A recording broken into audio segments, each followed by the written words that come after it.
राधे राधे, कैसे हो आप लोग। हम स्टार्ट करने जा रहे हैं क्लास 6 का चैप्टर 5, जिसका नाम है सेपरेशन ऑफ सब्सटेंसेस। इस चैप्टर में हम पढ़ेंगे सेपरेशंस की मेथड, यानी कि बहुत सारे सब्सटेंसेस ऐसे होते हैं जिनको हम सेपरेट कर कर ही यूज़ कर पाते हैं। जैसे हम चावल बनाते हैं तो चावल में से स्टोन को पहले अलग करते हैं, उसके बाद हम चावलों को बनाते हैं। ऐसे ही बहुत सारे मेथड होते हैं सेपरेशंस के, जिनको हम इस चैप्टर में पढ़ेंगे डिटेल में। तो पहले ये देख लेते हैं कि हम इस चैप्टर में पढ़ेंगे क्या क्या। मेथड ऑफ सेपरेशन, सेपरेशन के मेथड कौन से होते हैं, जैसे hand picking, threshing, winnowing, sieving, sedimentation, decantation and filtration, evaporation and use of more than one method of separation. तो ये सारे टॉपिक जो हैं हमको इस चैप्टर में कवर करने हैं, बट एक पार्ट में नहीं हो पाएगा, तो 2-3 पार्ट बनेंगे इसके, पर अच्छे से डिटेल में आपको समझ में आ जाएगा। तो चलिए स्टार्ट करते हैं। In our daily life, we noticed a substance being separated from mixture of materials. हमारे डेली लाइफ में हम बहुत सारे सेपरेशंस करते हैं। Tea leaves are separated from the liquid with a strainer while preparing tea. जब हम सुबह सुबह चाय बनाते हैं, चाय ऑलमोस्ट सबके घर में बनती है, जब हम सुबह सुबह चाय बनाते हैं तो जो उसकी पत्ती होती है उसको स्ट्रेनर से छानकर अलग कर देते हैं, तो इसको भी बोलते हैं सेपरेशंस। और grain is separated from stock while harvesting. Harvesting मतलब होता है जब हमारी क्रॉप उग जाती है उसके बाद हम हार्वेस्टिंग करते हैं। हार्वेस्टिंग के बाद स्टॉक में से ग्रेन्स को अलग करते हैं, तो ये भी एक तरीके का सेपरेशंस हो गया। Cotton to separate its seed from the fibre.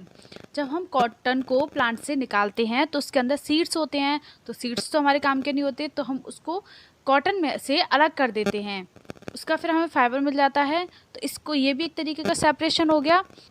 अब आपको ये समझ में आ गया होगा कि सेपरेशन क्या होता है। अब हम ये समझेंगे कि सेपरेशन करते कैसे हैं, कौन कौन से मेथड होते हैं जिससे हम सेपरेशन करते हैं और क्यों। ये एक एक्टिविटी दे रखी है हमारी एनसीईआरटी की बुक में। इसमें बताया गया है कि सेपरेशंस के प्रोसेस हम क्यों करते हैं, purpose for which we do the separation. Purpose क्या होता है हमारा सेपरेशन करने का, और why do we do with the separate components, और कौन से कंपोनेंट्स होते हैं जिनको हम उसमें से अलग करते हैं। फर्स्ट है हमारा सेपरेट स्टोन्स फ्रॉम राइस। जब हम चावल बनाते हैं तो उसमें से स्टोन को सेपरेट करते हैं। To separate two different but useful component. हम दो डिफरेंट कंपोनेंट को अलग करते हैं बट दोनों ही यूजफुल हैं अपनी अपनी जगह पर। We throw away the solid component. जब हम चावल में से स्टोन को अलग करते हैं तो हम कैसे सब्सटेंसेस अलग कर रहे हैं, हम एक सॉलिड कंपोनेंट अलग कर रहे हैं। सेकंड है churning milk to obtain butter. Milk से बटर बनाना। To remove non useful component. तो हम क्या करते हैं, एक नॉन यूज़फुल कंपोनेंट को अलग करते हैं जो हमारी यूज़फुल नहीं होता। We throw away the impurities. तो हम उसकी जो इम्प्योरिटीज़ होती हैं उनको अलग कर रहे हैं। सेपरेट टी लीव्स, वही चाय वाला, जब हम चाय बनाते हैं तो टी लीव्स को अलग कर देते हैं। टू रिमूव इम्प्योरिटीज़ और हार्मफुल कंपोनेंट्स। क्या रिमूव करने के लिए, इम्प्योरिटीज़ रिमूव करने के लिए और हार्मफुल कंपोनेंट्स को रिमूव करने के लिए। We use both the components. Activity 1 written में, we see that before use a substance we need to separate harmful और non useful substance that may be mixed with इट। जब हम कोई भी सब्सटेंस को यूज़ करते हैं तो उसको यूज़ करने से पहले सेपरेट करते हैं, हार्मफुल सब्सटेंस को और नॉन यूज़फुल सब्सटेंस को सेपरेट करते हैं। उसके बाद जो यूज़फुल सब्सटेंसेस होता है हमारे लिए, हम उसको यूज़ करते हैं। Sometimes we separate even useful component if we had to use them separately. कभी कभी दो यूज़फुल सब्सटेंस को भी अलग करते हैं जिसे आपको यूज़ करना होता है। These may be in any 3 states of matter, solid, liquid और गैस। ये जो सेपरेशंस होता है ये 3 स्टेट ऑफ मैटर में होता है, या तो सॉलिड में या लिक्विड में या तो गैस में। बट ऐसा नहीं कि ये सॉलिड का सॉलिड से ही सेपरेशन होगा, लिक्विड का लिक्विड से ही सेपरेशन होगा और गैस का गैस से ही सेपरेशन होगा। ऐसा नहीं है, सॉलिड का लिक्विड से भी हो सकता है, लिक्विड का गैस से भी हो सकता है, जैसे हमने एक बीकर में पानी लिया, उसमें हमने थोड़ी सी सॉइल मिला दी, और अगर हम सॉइल को सेपरेट करेंगे तो सॉइल क्या हो गया, सॉलिड हो गया, और वाटर क्या हो गया, लिक्विड हो गया। तो लिक्विड में से हम सॉलिड को अलग कर रहे हैं। तो ये जो सेपरेशंस होती है ये 3 स्टेट्स ऑफ मैटर में हो सकती है। So, how do we separate substance mixed together if they have so many different properties? ये जो हम सेपरेशंस करते हैं तो इनको सेपरेट करने के लिए कुछ प्रॉपर्टीज़ होती हैं। कैसे सेपरेट करते हैं, तो मेथड्स ऑफ सेपरेशन कौन से होते हैं, हैंड पिकिंग, विनोइंग, थ्रेसिंग, सिविंग। तो इसके बारे में डिटेल आज हम पढ़ेंगे मेथड ऑफ सेपरेशंस, जैसे हैंड पिकिंग, विनोइंग, थ्रेसिंग और सिविंग। ये सारे कौन से मेथड होते हैं और इनसे हम कैसे सेपरेशंस करते हैं। तो चलिए स्टार्ट करते हैं हैंड पिकिंग से। हैंड पिकिंग, ये हमारी एनसीईआरटी की बुक में एक एक्टिविटी 2 दे रखी है, उसके थ्रू हैंड पिकिंग अच्छे से समझ में आ जाएगा। पर अगर हम इसे सिंपल लैंग्वेज में समझें तो हैंड पिकिंग होता है हाथों से सेपरेशंस करना, ठीक है। इसमें कोई भी मशीन्स का यूज़ नहीं होता, इसमें सिर्फ हम हाथों का यूज़ करते हैं। तो इसको मोस्टली हम घरों में यूज़ करते हैं। Bring a packet of food grains purchased from a shop to the home. आपको कोई भी ग्रेन्स घर पर लेके आना है मार्केट से खरीद कर, चाहे वो कुछ भी हो सकता है, जैसे चावल लिया हो, दाल लिया हो, कोई भी ग्रेन्स आपको घर पर लेके आनी है मार्केट से। Now spread the grains on a sheet of paper. फिर उस जो ग्रेन आप लेके आए हो उसको एक शीट ऑफ पेपर पे फैला देना है। Do you find only one kind of grain on the sheet of paper. जब आप ग्रेन्स को शीट पर फैलाओगे तो आपको उसमें क्या क्या चीज़ें देखने को मिलेंगी। Are there pieces of stones, husk, broken grain and particles of any other grains in it. आपको उसमें कुछ स्टोन्स यानी कि कुछ कंकड़ देखने को मिलेंगे, हस्क यानी कि जो गेहूं के ऊपर का छिलका होता है, जब उसमें से गेहूं नहीं निकलता बाहर, उसको हस्क बोलते हैं, हिंदी में उसको बाली बोलते हैं। अगर आप गेहूं लेके आए हो घर में तो उसमें आपको ज़रूर देखने के लिए मिलेंगे हस्क। और ब्रोकन ग्रेन्स, कभी कभी हम दाल लेके आते हैं तो उसमें कोई और दाल भी मिक्स होके आ जाती है और टुकड़े भी निकले आते हैं, तो उसे बोलते हैं broken grains. And particles of any other grains, और कभी कभी दूसरी दालों के पार्टिकल्स भी उसमें निकले आते हैं। Now remove with your hands the pieces of stones, husk and other grains from it. फिर क्या करोगे आप, जो भी आपको इसमें चीज़ें दिखाई दे रही हैं जैसे स्टोन्स, हस्क और अदर ग्रेन्स, तो उनको आप हैंड से पिक कर सकते हो और रिमूव कर सकते हो। This method of hand picking can be used for separating larger size impurities like the pieces of dirt, stones and husk from the wheat, rice and pulses. Wheat, rice और pulses में से आप larger impurities को remove कर पाते हो by hand, उसको हम बोलते हैं हैंड पिकिंग मेथड। जैसे कोई भी हमने व्हीट लिया, राइस लिया, पल्सेस लिए, तो जो उसमें जो इम्प्योरिटीज़ होती है उसकी क्वांटिटी ज़्यादा नहीं होनी चाहिए। अगर ज़्यादा होती है तो हम हैंड पिकिंग मेथड से उसको नहीं निकाल सकते। The quantity of such impurities is usually not very large. वही लिख रहा है कि क्वांटिटी ज़्यादा नहीं होनी चाहिए इम्प्योरिटीज़ की। अगर हैंड पिकिंग को हम अच्छे से समझें तो इसका बेस्ट एग्जाम्पल है कि दाल, चावल ये सबके घरों में बनती हैं। तो बनाने से पहले हमारी मम्मी उनको साफ़ करती हैं, हैंड पिकिंग मेथड से उसको साफ़ करती हैं। उसमें थोड़ी बहुत स्टोन्स होती हैं या कोई भी डर्ट या कुछ भी होता है तो उसको पहले निकाल देती हैं, फिर उसके बाद उनको बनाती हैं। तो वो होता है हैंड पिकिंग मेथड, यानी कि कम क्वांटिटी को अगर हम हाथ से निकाल सकते हैं वो होता है hand picking method. I hope कि आपको अच्छे से समझ में आ गया होगा। This is the diagram of hand picking. ये हैंड पिकिंग का डायग्राम है, इसमें आपको क्लियरली समझ में आ जाएगा। ये एक लड़की है जिसने दाल ले रखी है, ये जूम करके दिखाए गए हैं पल्सेस फ्री फ्रॉम स्टोन और pulses containing small pieces of stone. ये इधर जो एरो दिखा रखा है उसमें दिखा रहे हैं कि दाल के अंदर छोटे छोटे स्टोन के पीसेस हैं, उधर की साइड में उसने स्टोन अलग कर दिए और दाल अलग कर दी है, यानी कि स्टोन निकल चुके हैं दाल में से। और ये है small pieces of stone separate by hand picking. ये लड़की क्या कर रही है, स्मॉल पीसेस मतलब स्टोन को अलग कर रही है, छोटे छोटे टुकड़े स्टोन के हैंड पिकिंग मेथड से। आई होप डायग्राम भी आपको अच्छे से समझ में आ गया होगा। विनोइंग, विनोइंग होता है जिसमें हम एयर की मदद से, विंड की मदद से हल्की चीज़ों को अलग करते हैं। एनसीईआरटी की बुक में ये एक्टिविटी 3 दे रखी है, इसकी हेल्प से आपको विनोइंग अच्छे से समझ में आ जाएगा कि विनोइंग होता क्या है। Make a mixture of dry sand with saw dust और पाउडर ड्राई लीव्स। आपको एक मिक्सचर बनाना है जिसमें सैंड ले लीजिए, सॉडस्ट ले लीजिए और पाउडर ड्राई लीव्स ले लीजिए। Keep this mixture on a plate और अ न्यूज़पेपर। इस मिक्सचर को प्लेट पर रख लो या फिर न्यूज़पेपर पर रख लो। Look at this mixture carefully, और उस मिक्सचर को ध्यान से देखो। Can the two different component be made out easily? क्या आपको दो तरह के कंपोनेंट दिख रहे हैं? Are the size of particles of the two component similar? क्या दोनों पार्टिकल्स के साइज सिमिलर हैं?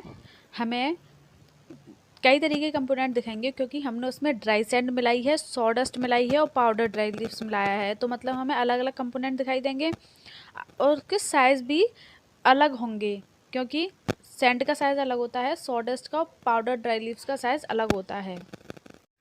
Would it be possible to separate the component by hand picking?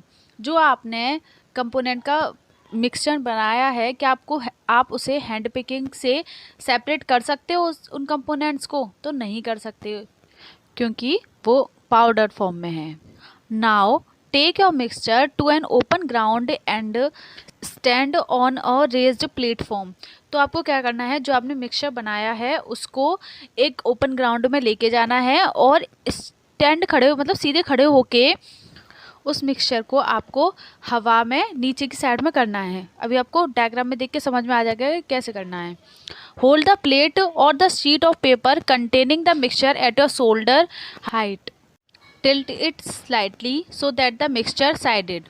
What happened? Do both the component sand and sawdust fall at the same places? क्या होगा अगर हम ऐसे tilt करेंगे उसको, तो सैंड और सॉडस्ट यानी कि जो लीव्स के पाउडर फॉर्म में पार्टिकल्स हैं वो दोनों सेम डायरेक्शन में गिरेंगे? तो नहीं, जो सॉडस्ट के पार्टिकल्स हैं वो विंड की वजह से थोड़े दूर गिरेंगे और जो सैंड के पार्टिकल्स हैं वो बिल्कुल नीचे गिरेंगे। Did the wind manage to separate the two components? क्या हवा की वजह से दो कंपोनेंट सेपरेट हो सकते हैं? तो हाँ, हो सकते हैं, यही तो है विनोइंग मेथड।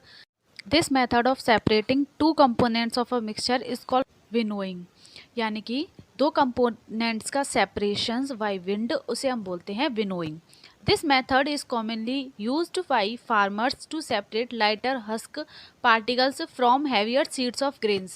ये मेथड ज़्यादातर फार्मर्स करते हैं जब उनको या गेहूँ में से, ग्रेन्स में से हस्क को अलग करना होता है, तब वो यही मेथड अपनाते हैं।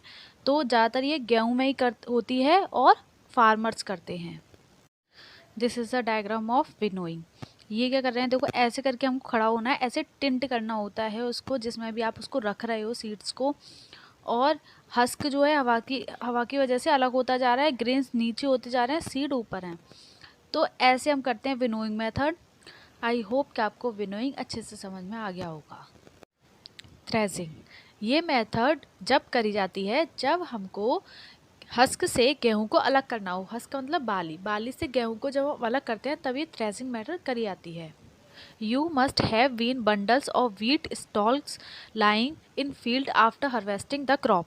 जब क्रॉप की कटाई कर लेते हैं तो उसके बंडल्स बना के पूरे फील्ड में रख लेते हैं। Stalls are dried in the sun before the grain is separated from the them. उसको काटने के बाद उसके बंडल्स बना के फिर हम उसको थोड़ी दिनों के लिए सन में सुखाते हैं ताकि उनमें कोई भी मॉइस्चर ना रहे। Each stall has many grain seed attach to it. हर स्टॉल में बहुत सारे ग्रेन्स अटैच्ड होते हैं। How does the farmer separate grains seed from those bundles of stalls? अब मान लो एक स्टॉक में 7 to 8 ग्रेन्स हैं, तो बंडल्स ऑफ स्टॉक्स में कितने सारे ग्रेन्स होंगे? तो फार्मर्स उनको कैसे सेपरेट करते हैं? The process that is use to separate grains from stocks is threshing. तो यही प्रोसेस जिसमें हम ग्रेन्स को सेपरेट कर रहे हैं स्टॉक्स से, इसी मेथड को हम बोलते हैं थ्रेसिंग मेथड। इस प्रोसेस में स्टॉक्स को पीटा जाता है ज़मीन पर ताकि उसमें से ग्रेन्स अलग हो जाएं, ग्रेन्स की सीड अलग हो जाए। In the process the stocks are beaten to free the grain seed. Sometimes threshing is done with the help of blocks. कभी कभी ब्लॉक्स की मदद से भी थ्रेसिंग किया जाता है। Machines are also use to thresh large quantities of grain. जब ज़्यादा मात्रा में ग्रेन्स को अलग करते हैं तो मशीन्स का यूज़ किया जाता है। पीटा कैसे जाता है ये आपको इमेज देख के समझ में आ जाएगा। ये है डायग्राम थ्रेसिंग का। ये जो लेडीज़ हैं वो थ्रेसिंग प्रोसेस कर रही हैं। इसमें ये जो लेडीज़ हैं इनके हाथ में है बंडल्स ऑफ स्टॉल्स। इसमें से ये ग्रेन्स को अलग कर रही हैं पीट पीट के ज़मीन में। ऐसे करने से सीड अलग हो जाते हैं। तो इसी प्रोसेस को हम बोलते हैं थ्रेसिंग प्रोसेस। और ये कब करी जाती है? जब हमारी फसल की कटाई हो चुकी होती है, उसके बाद जब हम गेहूं को अलग करते हैं तब ये प्रोसेस करी जाती है। आई होप कि आपको थ्रेसिंग अच्छे से समझ में आ गया होगा। और जो मशीन इसमें यूज़ करी जाती है उसका नाम है thresher machine. Sieving. Sieving process आप लोगों ने घर में देखी होगी, आपके घर में होती है। जब हम आटा गूंथते हैं तो क्या करते हैं, सबसे पहले हम उसे छानते हैं। तो छानने के लिए किसको यूज़ करते हैं? सीव को यूज़ करते हैं, छलनी को यूज़ करते हैं। तो वही प्रोसेस छानने को बोलते हैं। जब हम छान के कोई भी इम्प्योरिटीज़ को अलग कर रहे हैं और अपना जो हम काम में आ रहे हैं यूज़फुल प्रोडक्ट को अलग कर रहे हैं, तो उसी प्रोसेस को हम बोलते हैं सीविंग। यानी कि दो प्रोडक्ट को हम छान कर अलग कर रहे हैं, उसी प्रोसेस को सीविंग बोलते हैं। Sometimes we may wish to prepare a dish with flour. यानी कि कभी कभी हम सोचते हैं कि हम कुछ बनाते हैं, डिश बनाते हैं, किससे? फ्लावर से, यानी कि आटे से। We need to remove impurities that may be present in it. और हमको उसमें से इम्प्योरिटीज़ रिमूव करनी है जो कि उसके अंदर प्रेजेंट हैं। What do we do? तो हम क्या करेंगे? We use a sieve and pour the flour into it. तो हम क्या करेंगे? सीव लेंगे और उसमें आटे को डालेंगे और छानना शुरू करेंगे। Sieving allows the fine flour particles to pass through the holes of the sieve while the bigger impurities remain on the sieve। इसमें क्या होता है कि दो तरीके के पार्टिकल्स आपके पास होने चाहिए, तभी सीविंग के द्वारा आप उसे अलग कर सकते हो। जैसे जब हम उसे छानते हैं तो जो हम अलग करते हैं वो थोड़े उसके बड़े पार्टिकल्स होते हैं, और जो उसमें से निकल के नीचे की साइड में जाता है वो थोड़ा फाइन पार्टिकल्स होता है। तो जब हम सीविंग करते हैं तो एक कंडीशन ये होती है कि दोनों के पार्टिकल्स का साइज़ अलग अलग होना चाहिए। अगर मान लो सेम साइज़ के हुए तो कुछ भी नहीं निकलेगा, सारा का सारा उस छन्नी में से नीचे की साइड में चला जाएगा। तो सीविंग प्रोसेस तभी होती है जब पार्टिकल्स का साइज़ अलग अलग होता है। The sieving remove pieces of stones, stalks and husk that may still remain with wheat after threshing and winnowing। जब विनोइंग और थ्रेसिंग की प्रोसेस हो जाती है उसके बाद भी कुछ पीसेस ऑफ स्टोन्स, स्टॉक्स और हस्क के रह जाते हैं, तो वो इस प्रोसेस से हम निकाल देते हैं। You may have also noticed similar sieve being used at construction sites to separate pebbles and stones from sand. आपने ये जो सीविंग प्रोसेस होगी ये कंस्ट्रक्शन साइट पर भी देखी होगी। जब मिस्त्री बालू को यूज़ करते हैं तो उससे पहले वो उसे छानते हैं ताकि उसमें से पेबल्स और स्टोन्स अलग हो जाएं और उनको एक फाइन पार्टिकल्स मिल जाएं जिनको वो यूज़ कर सकें। आई होप कि आपको सीविंग प्रोसेस अच्छे समझ में आ गई होगी, चारों प्रोसेस अच्छे समझ में आ गई होंगी। आज हम सीखेंगे सेडिमेंटेशन, डिकेंटेशन एंड फिल्ट्रेशन। जो हमने प्रीवियस वीडियो में सेपरेशन सीखे थे, जैसे कि winnowing, sieving, threshing, hand picking, ये जो सेपरेशंस होते हैं ये सॉलिड में होते हैं। जैसे अगर हमें हैंड पिकिंग करना हो तो किसी सॉलिड मटेरियल्स को अगर हमें अलग अलग करना है तभी हम हैंड पिक करके अलग अलग कर सकते हैं। अगर हमारे लिक्विड मटेरियल मिले हुए हैं तो हम हैंड पिक करके उनको सेपरेट नहीं कर सकते। तो लिक्विड मटेरियल्स को सेपरेट करने के लिए कौन सी मेथड का यूज़ होता है? तो लिक्विड मटेरियल को सेपरेट करने के लिए हम यूज़ करते हैं सेडिमेंटेशन, डिकेंटेशन और फिल्ट्रेशन का मेथड। तो ये कैसे करते हैं, कैसे इन्हें यूज़ किया जाता है, तो उसके बारे में हम इसमें पढ़ते हैं। तो फर्स्ट हमारा सेडिमेंटेशन, उसको पढ़ते हैं कि सेडिमेंटेशन क्या होता है। Sometimes it may not be possible to separate components of a mixture by winnowing and hand picking. कभी कभी क्या होता है, पॉसिबल नहीं हो पाता कि हम विनोइंग और हैंड पिकिंग मेथड से कंपोनेंट्स को सेपरेट कर सकें। For example, there may be lighter impurities like dust और सॉइल पार्टिकल्स इन राइस और पल्सेस। जब हम दाल या चावल बनाते हैं तो उसमें कुछ इम्प्योरिटीज़ होती हैं जिनको हम धुल के अलग करते हैं बनाने से पहले। How are such impurities separate from rice और पल्सेस बिफोर कुकिंग। कैसे हम इस इम्प्योरिटीज़ को खाना बनाने से पहले, यानी कि राइस या पल्सेस बनाने से पहले इस इम्प्योरिटीज़ को कैसे अलग करते हैं। राइस और pulses are usually washed before cooking. हम राइस और पल्सेस को यूजुअली धोते हैं कुक करने से पहले। When you add water to these the impurities like dust particles get separated.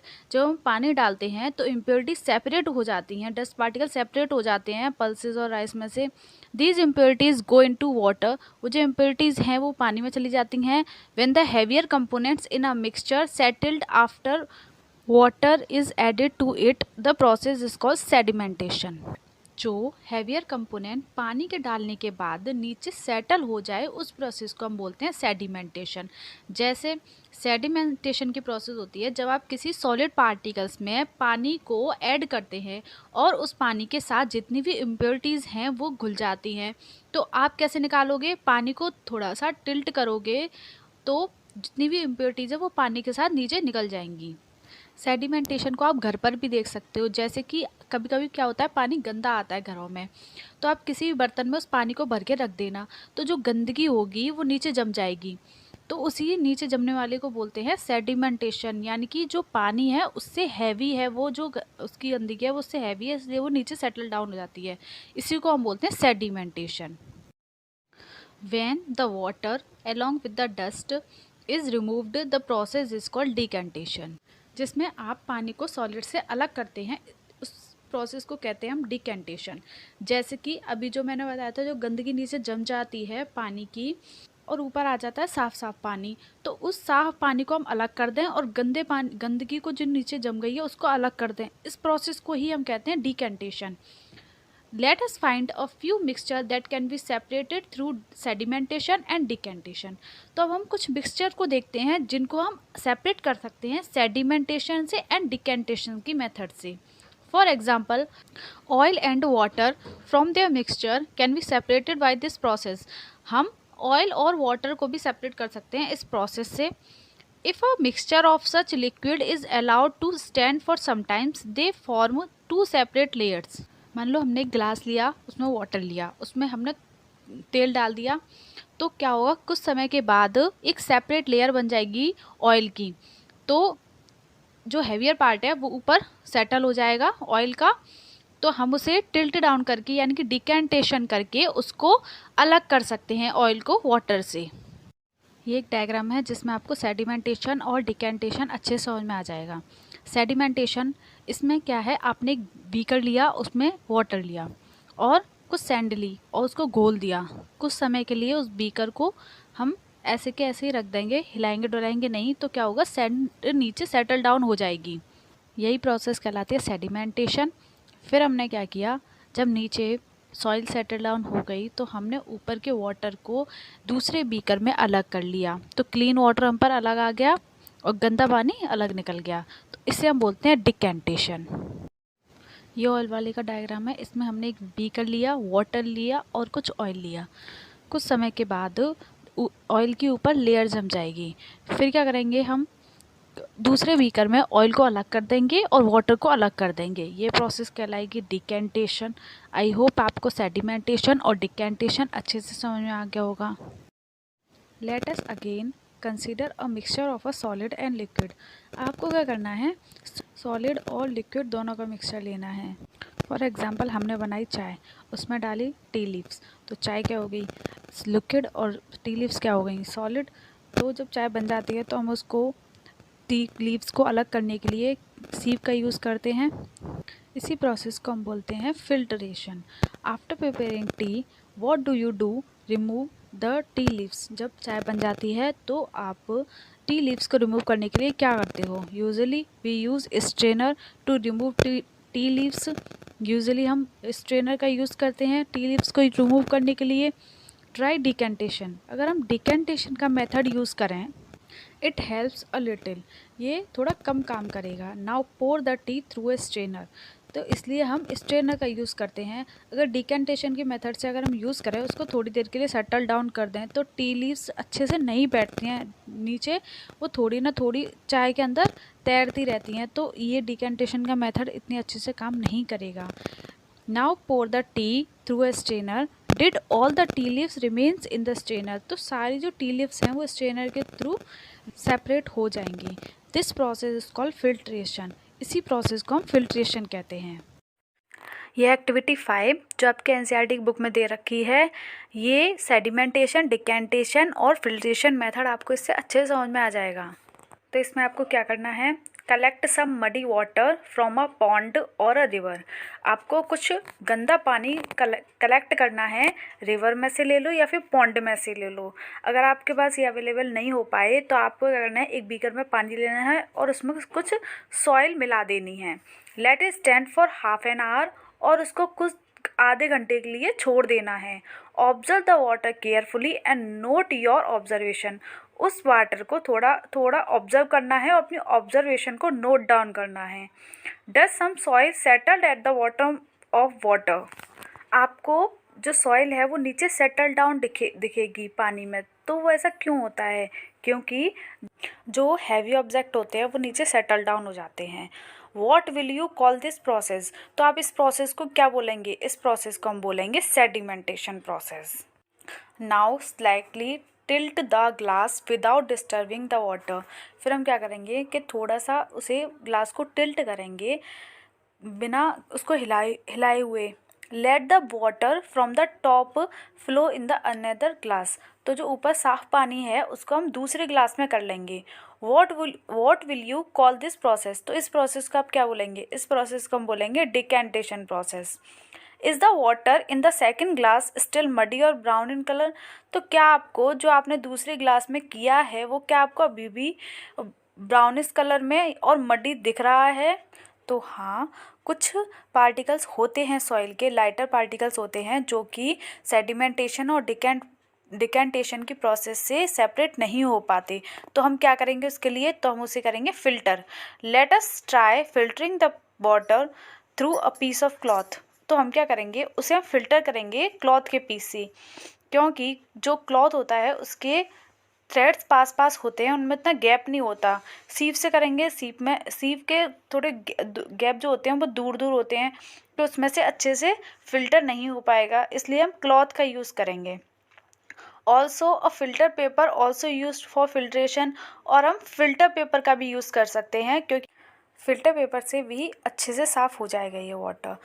तो तीनों प्रोसेस आई होप आपको अच्छे से समझ में आई होंगी, सेडिमेंटेशन, डिकेंटेशन और फिल्ट्रेशन। एक एवोपोरेशन क्या होता है, the process of conversion of water into its vapour is called evaporation. Water का वेपर में कन्वर्जन होना यानी कि कन्वर्ट होना, इसको हम बोलते हैं एवोपोरेशन। अब हम ये समझेंगे वेपर क्या होता है। वेपर होता है, आपने घरों में कभी पानी गर्म किया होगा, जैसे जैसे वो तेज़ बॉयल होता जाता है उसमें से धुआं निकलने लग जाता है, वो वेपर होता है। पर हमको वो दिखाई नहीं देता, मतलब पानी की फॉर्म में वो हमको दिखाई नहीं देता कि ये वाटर है कि नहीं।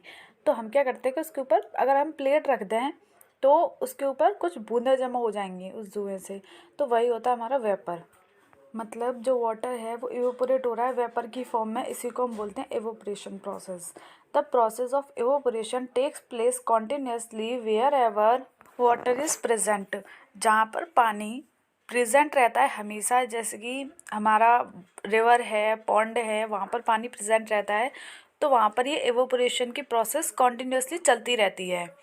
Where do you think salt comes from. क्या आपने कभी सोचा है कि जो नमक है वो कहाँ से आता है। Sea water contains many salts mixed in it. जो सी वाटर होता है उसके अंदर बहुत सारा सॉल्ट मिक्सड रहता है। Once of the salt is the common salt. जो हमको समुद्र से मिलता है वो ज़्यादातर कॉमन सॉल्ट होता है, जो हम घरों में यूज़ करते हैं, वो सफ़ेद वाला।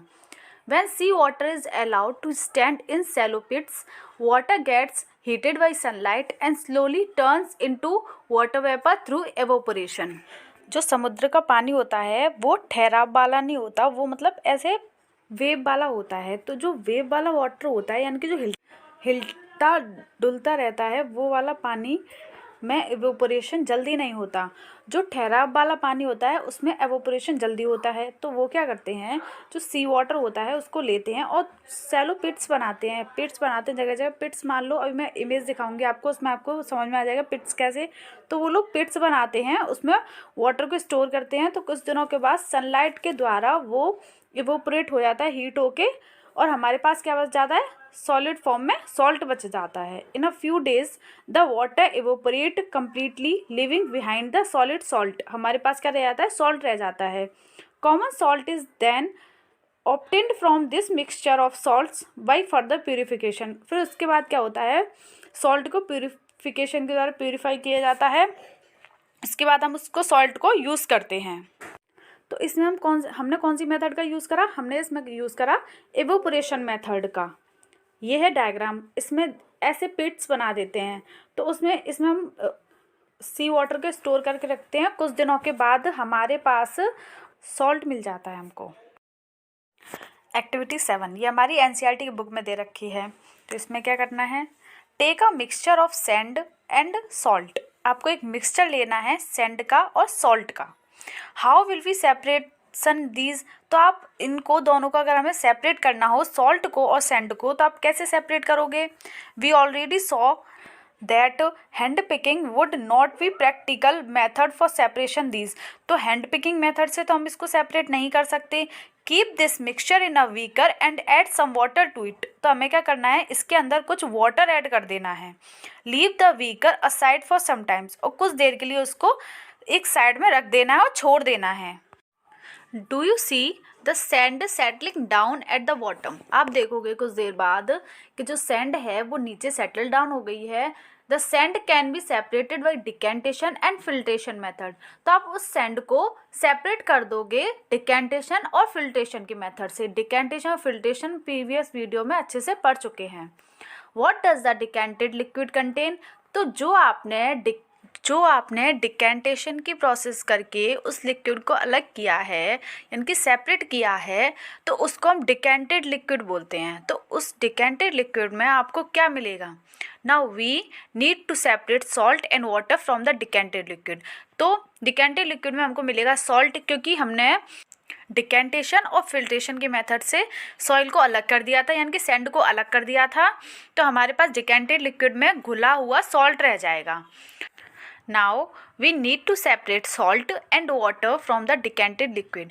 तो हमें क्या करना है, अब हमने सैंड तो अलग कर दिया, अब हमको इस डिकेंटेड लिक्विड में से जो उसमें सॉल्ट घुला हुआ है उसको हमें सेपरेट करना है। तो हम कैसे करेंगे, transfer this liquid to a kettle and close its lid.